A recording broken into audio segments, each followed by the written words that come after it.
From the PEP Radio Newsroom, we have this news about a scathing ruling against ICE.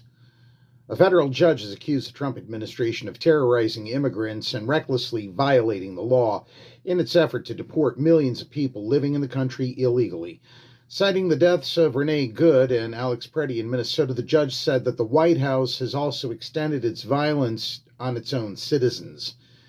The threats posed by the executive branch cannot be viewed in isolation. U.S. District Judge Sunshine Sykes in Riverside, California, said in a scathing decision issued late Wednesday.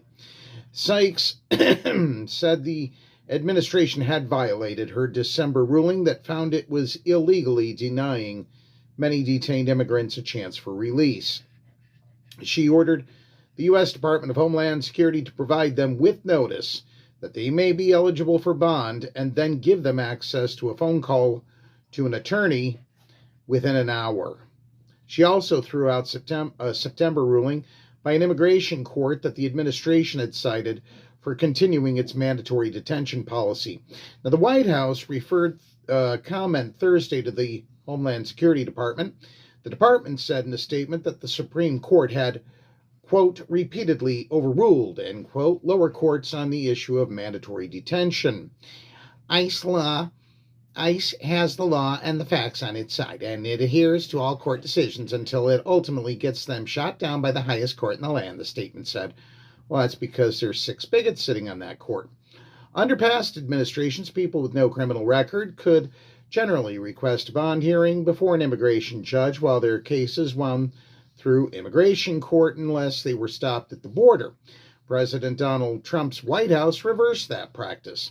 With access to bond hearings cut off, immigrants by the thousands filed separate petitions in federal court seeking their release. More than 20,000 habeas corpus cases have been filed since Trump's inauguration in January, according to federal court records released and analyzed by the AP. Judges have granted many of those petitions, but then later found the administration was violating their orders to release people or provide them with other relief. A federal judge in Minnesota took the rare step Wednesday of finding a Trump administration lawyer in contempt of court on the government's failure to comply with an order to return identification documents to an immigrant the judge had ordered released. And that's what we know for now. From the PEP Radio Newsroom, I'm David Moore.